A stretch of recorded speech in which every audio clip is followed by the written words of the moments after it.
Irmãos, a paz do Senhor a todos. Hoje começamos a última lição da nossa revista a respeito de Colossenses. Na verdade, Gálatas e Colossenses, né? E possivelmente a última aula também desse livro.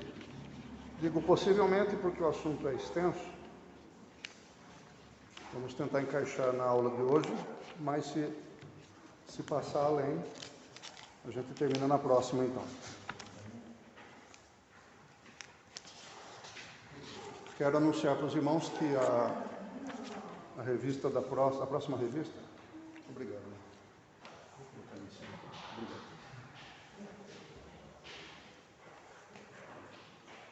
Já temos a revista próxima. Muito bonita, né? Olha o estilo dela. Vai tratar de Efésios, Filipenses e Filemão. A carta aos Efésios tem um conteúdo doutrinário tão importante para nós que ela ocupa mais da metade da revista sozinha. E depois nós vamos ver Filipenses, uma carta de muita alegria. E finalmente, Filemão, um livro de um capítulo só, escrito para uma pessoa. E você vai perceber no final desta aula de hoje que essa pessoa, para quem foi escrita essa carta, Filemão, está envolvido também com a igreja de Colossos, de que nós estamos falando aqui. Vamos ler Colossenses capítulo 3, versículo 18.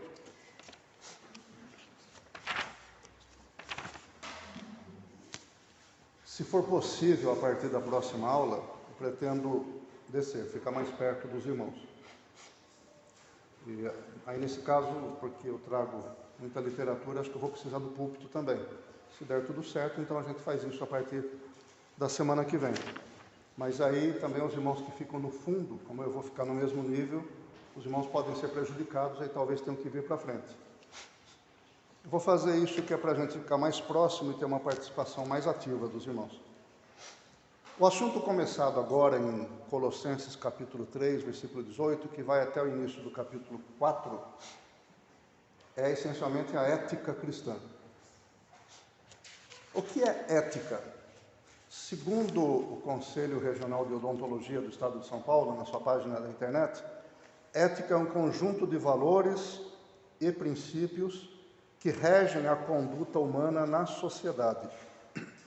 Serve para haver equilíbrio e bom funcionamento social. Então você veja que ética, que é o assunto que nós vamos posturar hoje, né, nessa aula, ética diz respeito a relacionamento, mas não é só intensidade de relacionamento, mas é a maneira de se relacionar com base em regras, em valores.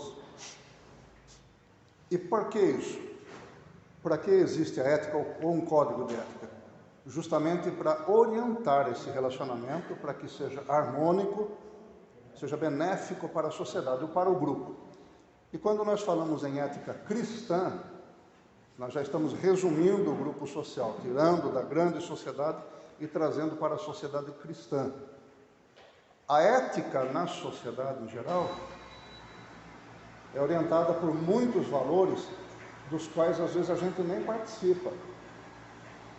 Você vê como é que as coisas mudam lá fora, né? Hoje em dia é errado você falar contra o homossexualismo, por exemplo. E segundo algumas autoridades públicas no Brasil, pode ser errado até falar contra as pessoas que furtam e roubam, mesmo quando fazem por necessidade. Você vê como é que a ética na sociedade e no mundo vai se alterando de acordo com a cabeça humana. Agora, no reino de Deus, não. No reino de Deus a ética é eterna, é permanente. Por quê? Porque Deus não muda. Deus é eterno. O seu pensamento é um só. A sua direção é sempre a mesma. O seu comportamento, o seu caráter é sempre o mesmo. E isso nos deixa felizes, é para nos deixar felizes, porque como a ética do reino de Deus não muda, nós não precisamos ficar preocupados com o que Deus vai pensar amanhã, no ano que vem. Ele vai pensar a mesma coisa. O nosso comportamento hoje, a partir de agora, pode e deve ser orientado pela ética do reino de Deus, porque ele não vai mudar. Deus não vai dizer, olha, você estava certo no ano passado, agora você está errado, porque eu mudei de ideia. Não vai acontecer nunca isso. E o conjunto de valores e de regras do reino de Deus para orientar nosso comportamento, nosso convívio e nosso relacionamento é o mesmo. Mudam alguns detalhes que não são fundamentos da ética. E nós vamos falar disso daqui a pouco.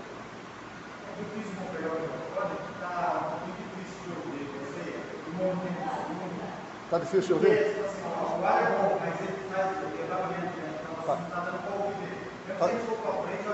Está ligado o microfone? Tá. Não, está tudo bem. Não está atrapalhando não, porque é para o proveito de vocês. Né?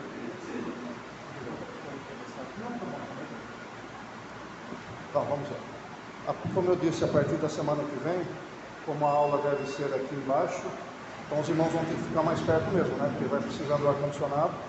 Está dando para ouvir agora? Se a externa estiver ouvindo, é porque precisa aumentar o volume. Ele está verde-limão. Verde-limão. Amarelo, né? Amarelo. É, amarelo. Pode ser amarelo.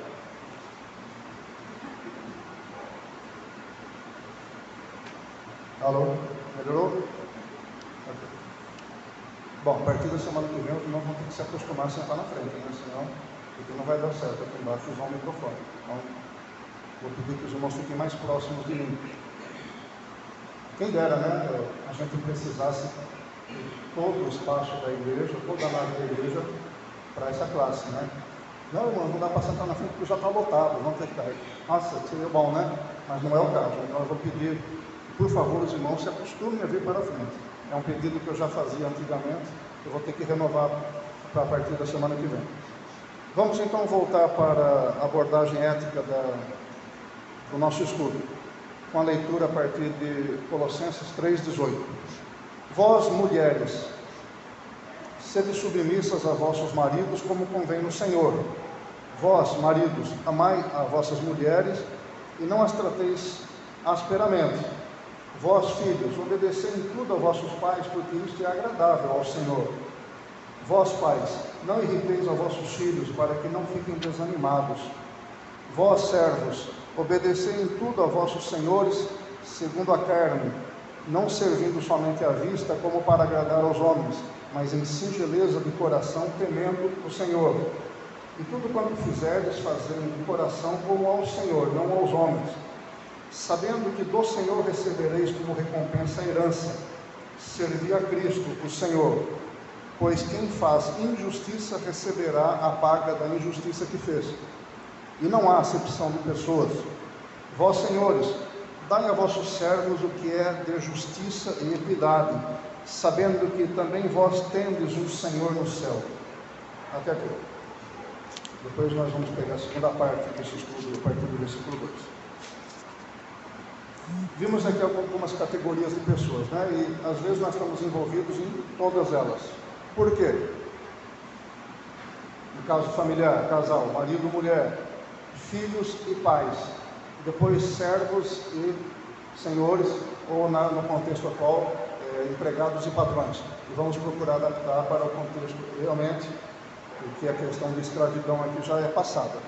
Mas no momento apropriado nós vamos falar disso. A palavra mulheres em grego é basicamente a mesma no versículo 18 e no versículo 19. Gunaikas ou gunaikas.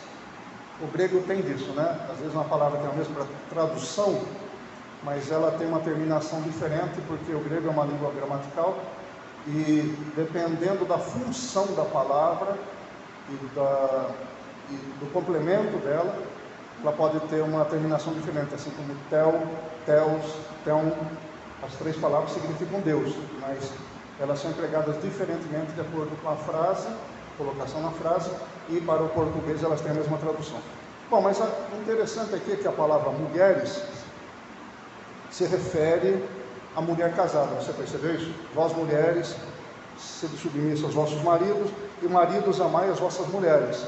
Houve uma tradução para o português em que esse versículo 19 dizia mais ou menos assim: vós maridos, amai a vossa mulher. É um erro gramatical, essa tradução foi infeliz nisso, porque acho que quis dar a impressão de que um homem só pode ter uma mulher. Mas aqui está falando do coletivo, maridos vários. Então os vários maridos não vão ter uma mulher só, né? Tem várias mulheres, né? Cada uma sua. Aqui a tradução está melhor, está correta. Mas o que eu quero chamar a atenção aqui é que desde o grego a palavra mulheres significa tanto a pessoa do sexo feminino quanto a mulher casada. No português não existe, de primeira mão, uma palavra específica para designar a mulher casada, como no inglês, por exemplo, wife, né? A mulher é woman e a mulher casada é wife. Mas também tem uma palavra específica para designar o marido, husband. Outros idiomas também têm isso, mas o português não. E algumas pessoas preferiram adotar a palavra esposa para significar a mulher casada. A minha esposa, por exemplo. E originalmente isso é um erro, porque a palavra esposa significava noiva. No contexto bíblico, todas as vezes que vocês virem uma tradução mais antiga da Bíblia, como essa, meio da revista corrigida, atualizada, outras mais antigas, quando você encontrar a palavra esposa, não vai estar se referindo à mulher casada, vai estar se referindo à noiva. Só que na cultura judaica, a noiva já tinha uma parte das responsabilidades da mulher casada. Não poderia mais se separar do noivo. Já estava prometida em casamento, pronto. Já estava determinado. Mas esse é o contexto. Agora, é claro, né, cada um usa como achar melhor, mas gramaticalmente eu já estou explicando, né? Inclusive a palavra noiva em espanhol significa algemas, né? Bastante apropriado, né? Algema. Então, quem é casado aqui já está sentindo o peso dessa tradução. Não deveria ser assim, né? Mas, encerrando a conversa, é por isso que eu prefiro dizer a minha mulher. Eu acho que é o correto. A minha mulher, a Natália, eu não a chamo de esposa. Uma vez alguém quis discutir comigo esse assunto, perguntou por que eu não chamo de esposa. Eu falei, porque nós não somos noivos, nós somos casados. Aí a pessoa ficou meio assim. Mas o costume também traz a palavra, né? E o idioma evolui, então hoje em dia a palavra esposa é usada no sentido de mulher casada. E juridicamente não. Em documentos oficiais você não vai poder usar isso. Mas vamos voltar para o papel da mulher. Paulo está dando orientações aqui para as mulheres e para os maridos como devem se comportar reciprocamente. As mulheres devem ser submissas aos seus maridos. Entenda aqui que a palavra submissa não fala de uma submissão servil, como se ela fosse uma empregada do marido, ou como se fosse o dia todo sim senhor e não senhor. Não, esse é papel reservado mais adiante para servos. A mulher não está colocada no contexto de servilidade ao marido, e como muitas vezes acontece. Existem pessoas que se convertem, outras até que não se converteram, mas que mantêm essa ideia, essa cultura de que a mulher tem esse papel de submissão irrestrita ao marido, o que não é verdadeiro.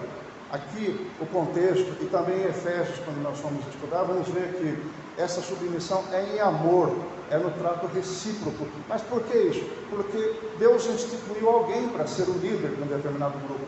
Todo grupo social tem um líder. Ou tem um líder que é nomeado, ou tem um líder natural que desponta. No caso da igreja, nós temos um líder nomeado por Deus, que é o pastor da igreja. Nós não vamos nos comportar com relação ao pastor como se nós fôssemos escravos, mas nós vamos, e nem ele quer isso, claro, mas nós vamos nos comportar com relação a ele como ele sendo a autoridade designada por Deus, não é assim? E não é assim todo o grupo social? E por que não seria da mesma maneira dentro do nosso lar?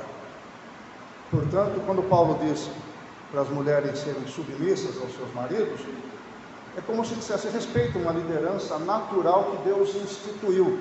Mas aí tem o outro lado, tem o papel do marido. Os maridos devem amar as suas mulheres e não as tratar asperamente. Isto é, não ser arrogante, prepotente, dominador e agir como se tivesse senhorio sobre ela. Então, no casal cristão, quando a mulher se submete ao marido, e o marido cumpre o seu papel determinado pela palavra de Deus, de não tratar asperamente, de tratar com bondade, compreender o papel de cada um dentro do casamento e dentro da família, não existe mais conflito. Conflitos de autoridade não vão existir. Pronto. Pode até haver alguma tentativa de ajuste no começo, né? Às vezes sai lá um... Bom, sempre vai haver problemas, mas os problemas que há em relação a isso são por causa de falhas nossas. Eu acho que esse é um assunto que é largamente abordado nos encontros de casais e a gente não precisa ir muito adiante nisso. Mas aí está. É fato que existem muitos homens que, no seu papel familiar, acabam se comportando muito duramente em relação à mulher dentro de casa, mas se comporta maravilhosamente em sociedade. Por que isso? Porque acho que dentro da casa o homem não teme as consequências, né? Se ele é durão com a mulher, ele vai manter sempre a mulher quieta, então ele não tem medo do que possa acontecer. E na sociedade ele tem medo de ser repreendido, dentro da igreja de levar uma bronca, as pessoas olhar atravessada para ele, e isso é hipocrisia. E quando acontece dentro do meio cristão, é hipocrisia cristã. Nós precisamos ser a mesma pessoa aqui e lá fora, dentro do nosso lar, mas a mesma pessoa de acordo com a palavra de Deus. Esse comentário aqui narra a história de uma pessoa que foi pastor muito famoso na igreja Moody Memorial, nos Estados Unidos. Diz que quando ele ainda não era convertido, era um moço talvez, em casa ele presenciou uma cena.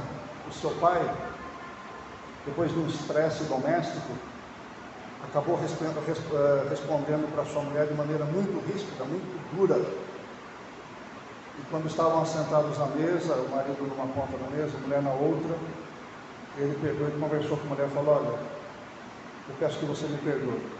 Sem necessidade, de forma injusta, foi muito ríspido com você, eu me arrependo de ter feito isso. E esse filho do casal, que depois se tornou pastor, quando terminou a refeição, contou ele, né? Ele mesmo contou. Foi para o seu quarto, se ajoelhou, não era convertido, e agradeceu a Deus pelo pai que tinha, por causa dessa atitude do seu pai. Ele falou: Senhor, eu quero que o Senhor me faça um pai, um chefe de família, assim como é meu pai. Então vejam a importância que tem o marido e a mulher no lar, no casamento. Nossos filhos, do modo geral, vão criar uma imagem da paternidade de Deus com base no nosso comportamento. Nós é que vamos passar uma imagem de paternidade amorosa, tolerante dentro de certos limites, graciosa, misericordiosa, ensinadora, com autoridade. Com certeza é preciso haver autoridade e há limites, mas nós vamos falar já dos filhos, mas focalizando agora os pais. Os pais devem tratar a sua família, todos os membros da sua família, como gostaria que Deus o tratasse. Jesus tinha falado isso em outras palavras já anteriormente, dizendo: aquilo que vocês querem que as pessoas façam para você, faça você primeiro para elas. E entrando agora no assunto dos filhos, versículo 20, começa dizendo que vocês, filhos, obedeçam em tudo aos seus pais, porque isso é agradável ao Senhor. Olha, na mentalidade da criança que está passando, entrando na adolescência, não é exatamente assim que acontece, né? A criança, o adolescente acha que já tem conhecimento, experiência e sabedoria suficientes para reger o mundo. Na cabeça do adolescente ou do pré-adolescente já dá para ele ser presidente da república, para começar, né? Depois alguns cargos mais elevados. Mas olha, ninguém vai aprender a ser um bom líder, ninguém vai conseguir ser um bom líder se não for um bom filho, se não for um bom liderado. Quem não presta para ser liderado, não presta para liderar.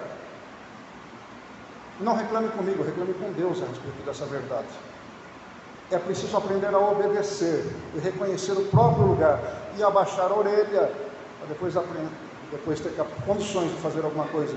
E antes disso ser aprovado por Deus, porque Paulo diz: porque isto é agradável ao Senhor. O quê? Que o filho obedeça aos seus pais em tudo.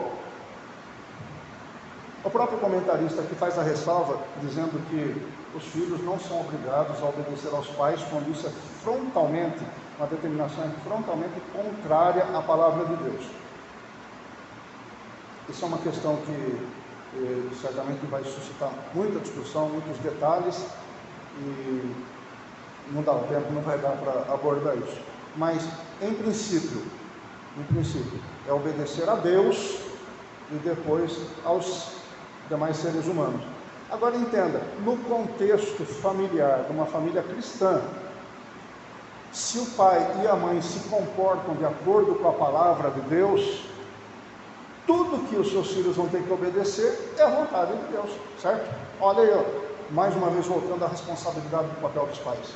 Se nós queremos que os nossos filhos sejam obedientes em tudo, significa que em tudo nós devemos reproduzir a palavra de Deus. Pai e mãe tem que fazer isso. E não é só pai e mãe, os mais velhos, porque nós temos que ter autoridade sobre os mais novos. Então nós temos que expressar a vontade de Deus, não basta dar uma ordem para um jovem, um adolescente, achando que nós temos autoridade eclesiástica para isso. Estou falando isso, não estou focalizando o pastor nisso, estou focalizando todas as pessoas mais velhas e experientes da igreja. E não apenas os obreiros, todos, porque todos temos autoridade de Deus sobre os mais novos. Mas para nós exercermos essa autoridade, o que é que nós devemos fazer? Devemos aprender a ser obedientes a Deus, assim como queremos que nossos filhos sejam obedientes a nós, e os mais novos também. Temos que obedecer a Deus, para depois nós podemos dizer com moral, com autoridade, com dignidade, para os jovens e crianças o que essas pessoas devem fazer. E vós, pais, não irriteis os vossos filhos, para que não fiquem desanimados. O que ele quer dizer com isso? O pastor é flamenguista? Ah, não é, não? Mas vamos só assim por um minuto, meu senhor. Fluminense. Fluminense? Fluminense.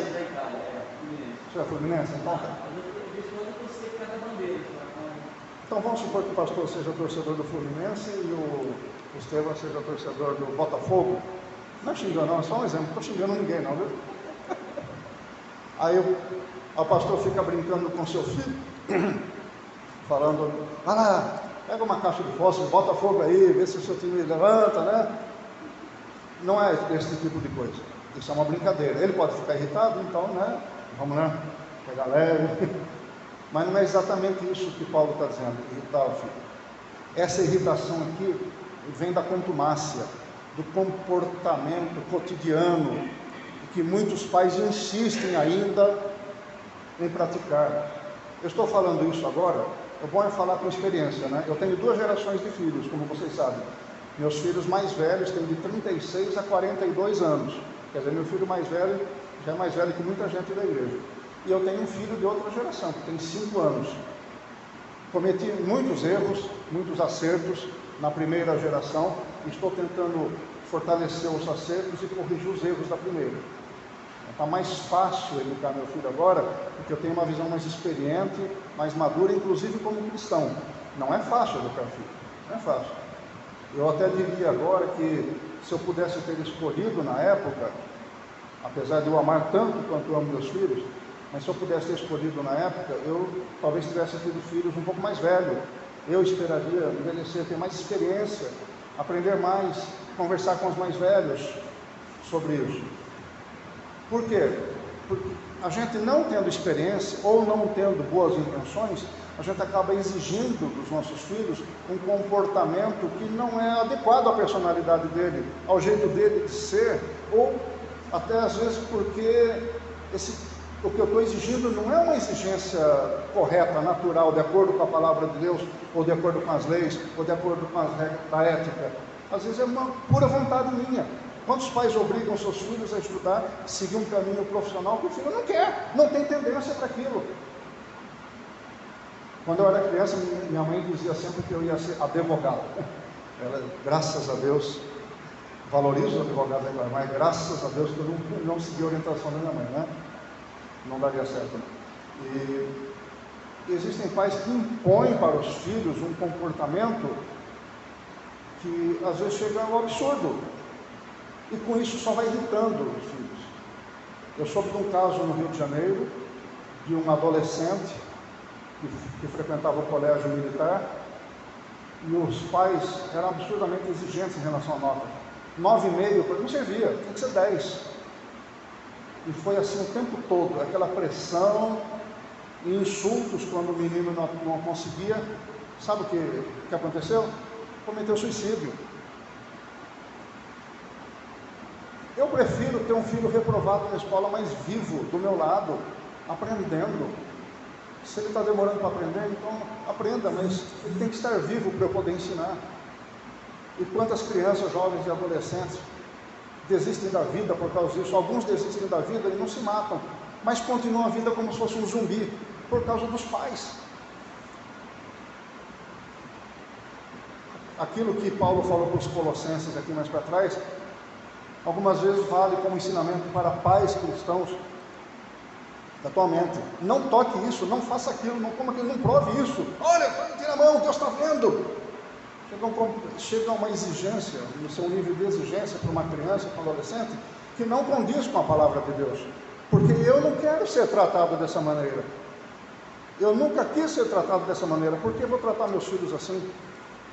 Eu cheguei a ouvir uma vez uma pessoa falar de um filho, na faixa de 12 a 15 anos, dizer que, agora que você vai ser batizado, você vai ser responsável pelas suas decisões e você vai ser responsável pelas consequências das suas decisões. Meu Deus do céu, um adolescente precisa dos pais. Precisa dos pais. Não, pastor? O pastor é psicólogo, sabe disso. Talvez tenha encontrado vidas arrasadas de adolescentes por causa disso. Onde você viu jogar sobre as costas de um adolescente um nível de responsabilidade desse porte, mesmo sendo cristão. Eu tenho filho de 42 anos, 40, 38 e 36, que pedem conselhos, me ouvem, respeitam, e eu os respeito. Já são chefes de família, mas nós conversamos. Eles têm seus dilemas e seus problemas. Quando dou conselhos, eles ouvem.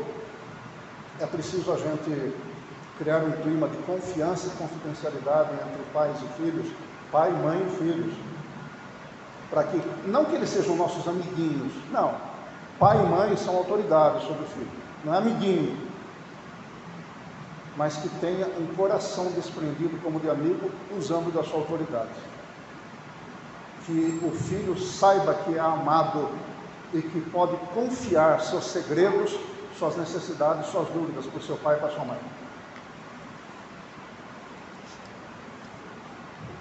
Bom, como disse, há muitos desdobramentos disso e infelizmente a gente não vai ter, né? A palavra de Deus diz assim, eu creio que tenha sido o Senhor Jesus que falou isso: ninguém tem maior amor do que este, de alguém dar a própria vida em favor dos seus amigos. Você está disposto a dar a sua vida em favor dos seus amigos? Então você tem que estar mais disposto ainda a dar a sua vida pela sua família, pela sua mulher, pelo seu marido, pelos seus filhos. Entenda, os nossos filhos não nos pertencem, eles pertencem ao Senhor. Deus nos dá uma responsabilidade absurdamente gigante, absurdamente no sentido de que é grandíssima, né? De nós educarmos aquilo que é propriedade do Senhor. Nosso filho, nossa filha é propriedade do Senhor.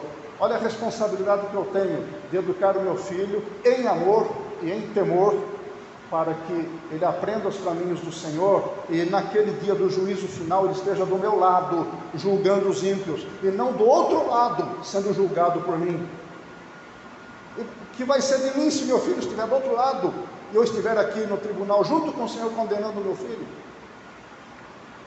A ficha vai cair nessa hora de que ele talvez esteja lá por minha culpa.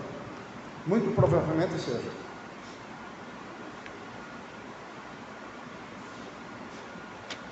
Então, meus irmãos, educar nossos filhos para que eles não desanimem.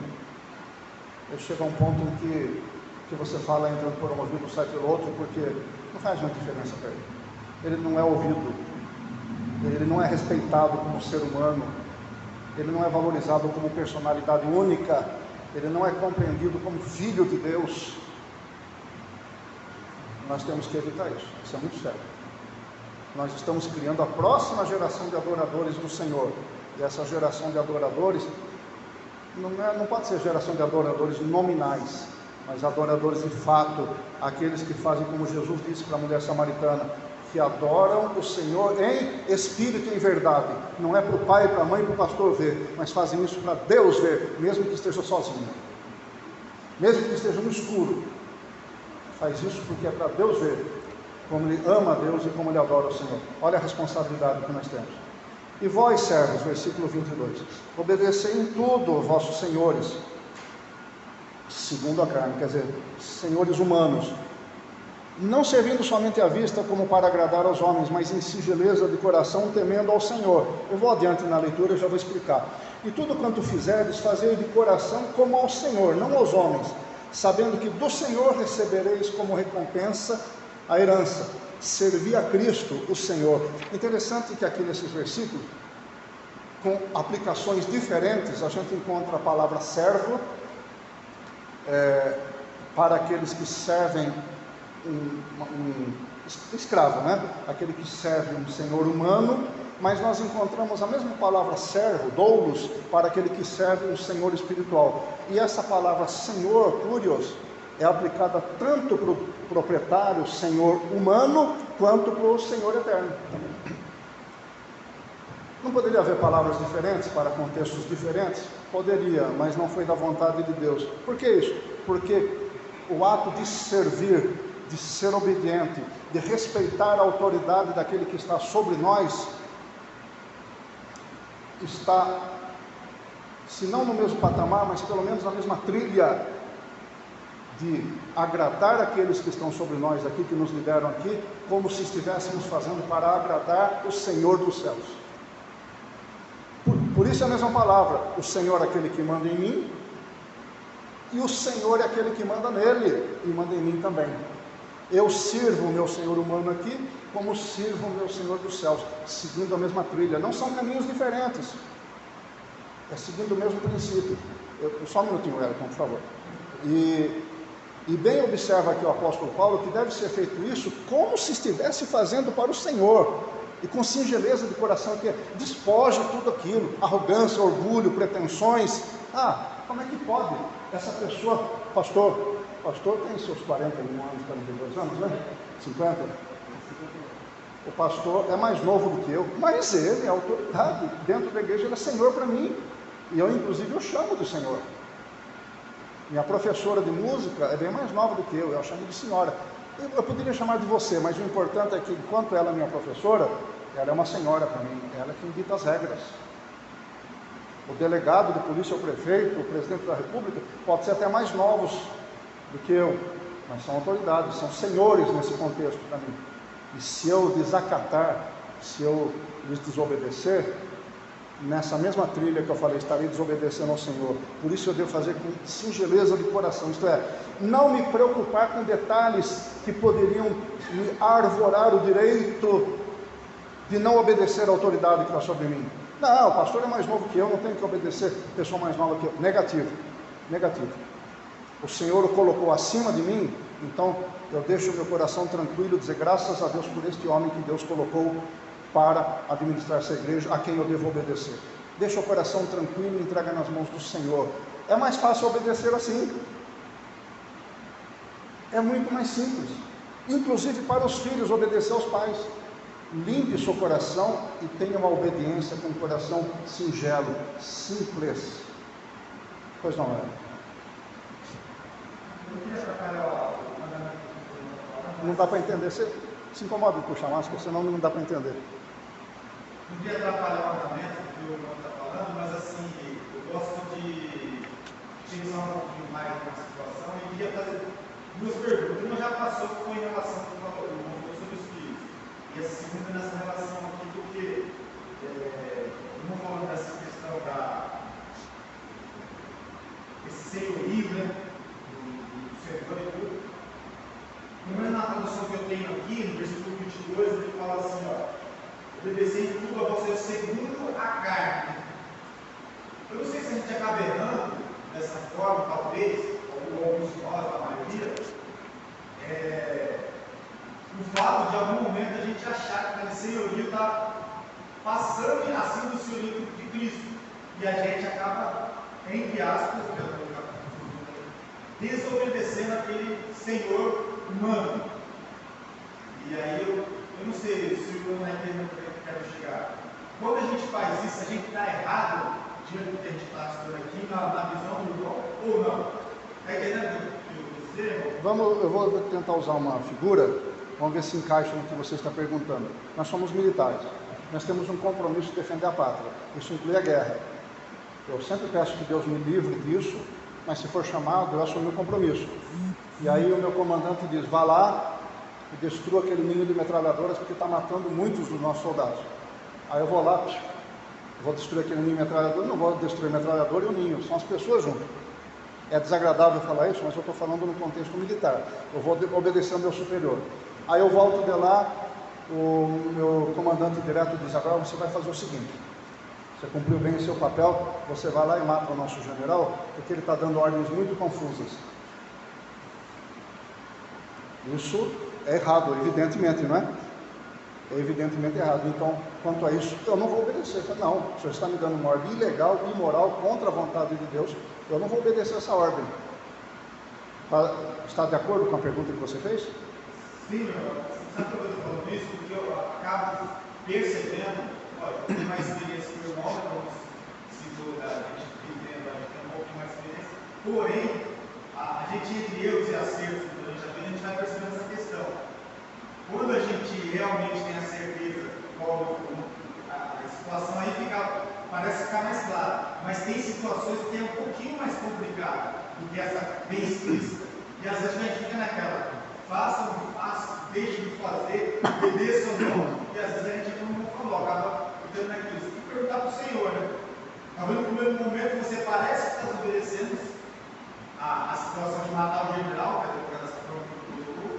Porém, na hora que você conversa com Deus, eu tenho certeza que Deus fala, peraí, matar o seu general, não é isso que eu estou colocando, não é isso que eu quero.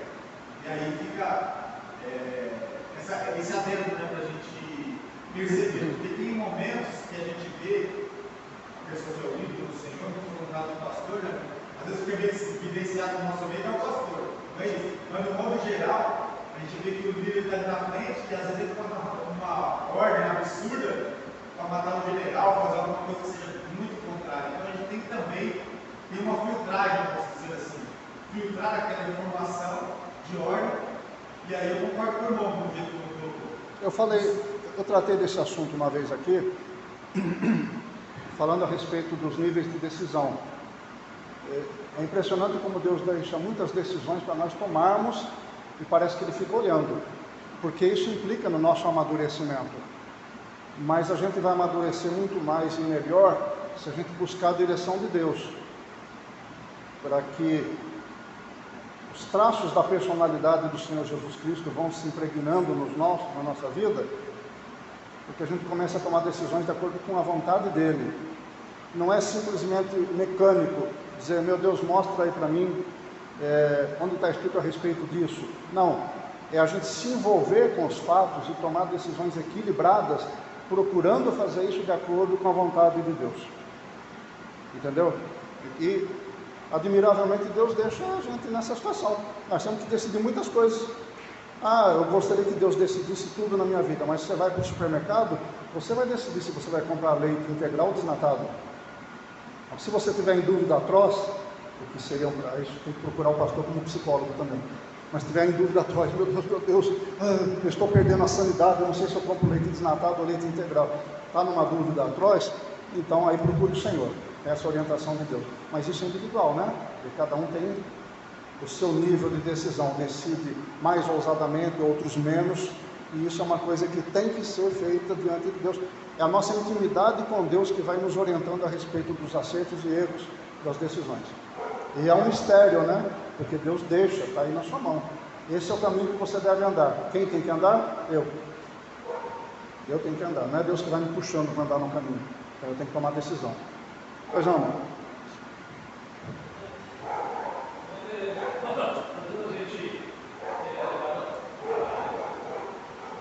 Seja breve, irmão, por favor, que faltam 10 minutos.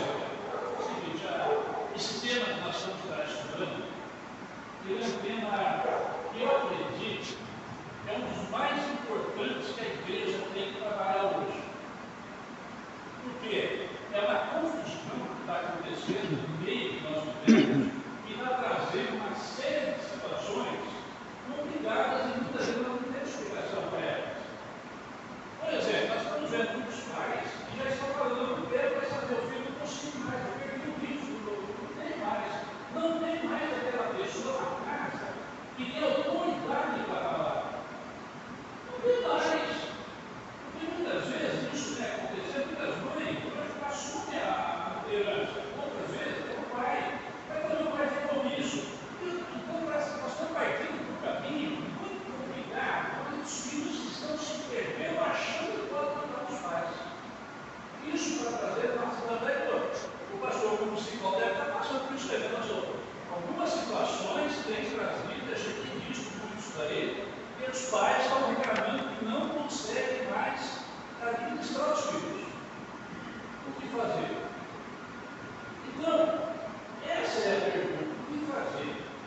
que é a família.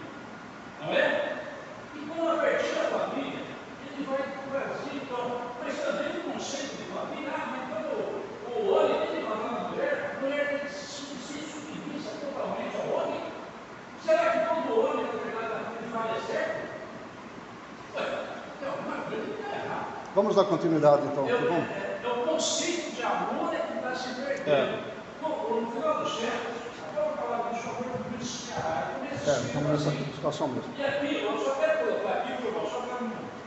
Seja rápido, irmão, por favor, que nós temos assunto aí. É só para entender aqui, ó, lá em Efésios, no capítulo 5, versículo 32, diz assim. Vamos lá, minha coisa aqui, o que nós estamos tratando aqui, Paulo diz que grande é esse mistério, digo, porém, a respeito de Cristo e da igreja. Assim também vós, cada um, em particular, ame a sua própria mulher como a si mesmo. E a mulher deveria ensinar o marido. Olha que conceito de amor maravilhoso. Quer dizer, é lugar. Assim como Cristo é a cabeça da igreja, na verdade, e a igreja é submissa ao poder do Senhor. Ah, mas como eu sei que eu estou sendo orientado pelo Senhor? Senhor, o Senhor está me dirigindo, eu estou fazendo as coisas da minha própria vontade. Então aqui está falando, na verdade, isso é uma unidade, é um amor que tem entre o marido e a mulher. A mulher e o marido para que os filhos sigam isso que eu estou falando. Sigam esse exemplo de determinação, de amor que vai ser espalhado. Senão nós vamos ficar vivendo sempre a mesma técnica, né? O versículo 24 e 25 fala uma coisa muito interessante a respeito da obediência em nível humano. O versículo 24 diz que recebereis como recompensa pela obediência, recebereis como recompensa a herança, porque estamos servindo o Senhor Jesus. E o versículo 25 diz: aquele que faz injustiça recebe a paga da injustiça que fez. Então entenda, Deus coloca no contexto de justiça e injustiça a obediência. E vocês sabem que a Bíblia diz, Paulo mesmo escreveu, os injustos não herdarão o reino dos céus. Está escrito isso na Bíblia? Está escrito. A desobediência então vai implicar em perda da herança. A obediência leva para o caminho da recompensa, versículo 24, e a desobediência recebe o seu pagamento como sendo injustiça. Lembra-se do que Samuel falou para o rei Saul? É melhor obedecer do que sacrificar. O que ele quis dizer para Saul? Olha, a sua cerimônia como crente não resolve nada quando você é desobediente.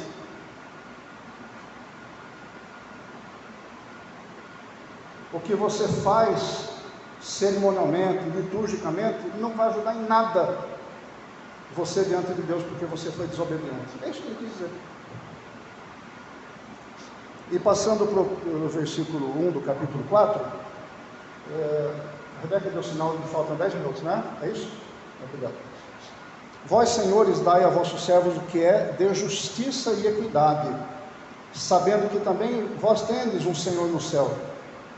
Isso nos quer dizer, a palavra que está embutida, o conceito embutido aqui é que o senhorio é delegado. Senhorio é delegado. Não estou falando delegado de polícia. Todas as pessoas que têm autoridade, inclusive os pais, professores, pastor, delegado de polícia, também presidente, só tem autoridade porque Deus delegou essa autoridade. Deus constituiu essas pessoas como autoridade. Portanto, todas as pessoas que exercem autoridade, todos nós exercemos alguma vez, em alguma instância, em algum nível, todos nós exercemos, essa pessoa tem que exercer autoridade pensando em Deus. Como eu penso, por exemplo, no tenente coronel, que é meu chefe. Ele me delegou um certo nível de autoridade, e quando eu vou fazer alguma coisa, decidir alguma coisa, eu tenho que saber se está dentro dos limites daquilo que me foi delegado, e se eu estou fazendo de forma a honrar o meu chefe, que me delegou essa autoridade e poder. E assim nós devemos nos comportar como pais, mães, filhos, pastor de igreja, professor de escola dominical, delegado, presidente, juiz. Quer dizer, essa minha decisão, esse meu comportamento, essa minha atitude condiz com o que o Senhor delegou para mim, está de acordo, eu estou reproduzindo a vontade, porque o delegado é esse, o delegado é que reproduz a vontade do delegante. É como se o delegante estivesse atuando através do delegado. É isso que é o cristão, minha gente. O cristão é um delegado de Deus que recebe autoridade para fazer determinadas coisas, mas precisa fazer essas coisas como se fosse o próprio Senhor fazendo, porque fora disso é injustiça. Olha nosso papel, hein? Eu vou falar mais uma vez para vocês que uma vez eu fui convidado por um amigo que era meu subordinado lá no destacamento de proteção ao voo de Fortaleza, o sargento. E ele passou no concurso para juiz estadual no Ceará, e quando ele foi nomeado na cidade de Marco, ele me chamou para ir fazer um culto rápido como cerimônia de posse dele. A posse oficial dele já tinha sido, né? Mas ele pediu para ir lá para o fórum da cidade de Marco e fazer essa cerimônia. Cheguei lá dizendo, salgadinhos, refrigerante, tudo mais, né? E eu fui pensando, o que eu vou fazer? Ele já foi meu subordinado, agora ele é meu superior. Ele é um juiz de direito, nomeado legalmente, mas não é cristão. Tinha seus temores, princípios, mas não era um cristão convertido. Eu falei, eu não posso perder a oportunidade. Ele me chamou aqui, não foi só como amigo, ele me chamava de pastor também. Então, ele chamou alguém aqui que, como amigo, que ele considera, possa trazer a palavra de Deus. Eu não posso perder essa oportunidade de falar para essa autoridade a responsabilidade que essa autoridade tem diante de Deus. Aí eu usei uma palavra para falar a respeito disso, de como Deus nomeia juízes na terra. Eu não lembro mais em que livro bíblico foi no Antigo Testamento, um dos profetas, acho que foi o profeta Isaías, para mostrar para ele que ele tem que tomar as decisões dele baseadas na palavra do Senhor, de acordo com a vontade de Deus. E ele abaixou a cabeça, diante de outras autoridades, abaixou a cabeça e concordou, amém. Isso serve para o que não é crente, tem que servir muito mais para nós. Nós temos que assumir essa responsabilidade. O delegante, que é o Senhor, me comissionou como delegado para fazer certas coisas. Eu tenho que fazer isso de acordo com a vontade do delegante, do Senhor. Bem, tudo terminou, é? 5 minutos? Não deu tempo de comentar todo o assunto de hoje, apesar que o assunto da próxima semana é curto, mas eu vou dar uma esticada para caber em 50 minutos, tá? Vou encher linguiça semana que vem. Ou não, eu vou aproveitar para fazer outros focos doutrinários. Eu iria passar mais rapidamente no restante do capítulo 4, mas eu vou aproveitar para fazer novos focos doutrinários. A questão que ficou de ser abordada hoje, que a ética do reino de Deus foi abordada, até o capítulo 4, versículo 1. A partir daqui, nós vamos falar de outros fatos nas relações dentro da igreja, ok? Não necessariamente do ponto de vista ético, até do ponto de vista principalmente ministerial. Então, pastor, infelizmente a gente não vai poder começar a próxima revista semana que vem, né? Efésios, Filipenses e Filemão vai ficar para outra semana, se Deus permitir. Eu queria reforçar uma coisa que eu tenho pedido nas trocas de revistas para os irmãos. Os irmãos vão falar assim, mas o irmão nem usa a revista durante a aula. Eu uso sim. A primeira coisa que eu estudo é a lição da revista. Eu estudo, rabisco, vejo os princípios, os comentários, analiso de acordo com a ideia que eu tenho para a aplicação doutrinária do texto bíblico. Então eu uso sim. Mas o que eu quero dizer para os irmãos é o seguinte, você não pode deixar de ler a revista, porque quando você lê a revista e lê o trecho bíblico correspondente, você já vem para a aula com outro pensamento, você não vem boiando, você não vai cair de paraquedas na aula. Você já vem para cá com algum entendimento do assunto e você pode discutir o assunto, fazer perguntas, dar o seu ponto de vista, tudo, claro, rapidamente, né? E você vai acrescentar, às vezes você vem com uma dúvida, vem pensando, e durante a aula aquilo ilumina, porque Deus sabe da sua dúvida. Mas se você não estudar e não se preparar, como é que você vai saber que tem aquela dúvida se você nem leu o assunto? Aí você vai continuar com a dúvida persistindo. Então, irmãos, por favor, faça isso, que eu também faço. Leia a sua revista, leia o trecho bíblico correspondente, leia a revista novamente, ore a Deus, peça misericórdia por você, dizendo que você precisa aprender, e pelo seu professor, para que o seu professor consiga desempenhar o ministério, tá bom? Posso contar com os irmãos com isso? Posso. Então, a partir da revista de Efésios, quem quiser já pegar a sua Bíblia e ler Efésios, vai ser muito bom fazer isso. Vai ser muito bom. Faça isso. Leia Efésios de mão. Depois você usa esse esquema de ler a revista e ler o trecho bíblico correspondente e vir para a aula já mais sábio. Olha que legal. Com certeza mais sábio, não estou exagerando. Obrigado, irmãos. Deus abençoe.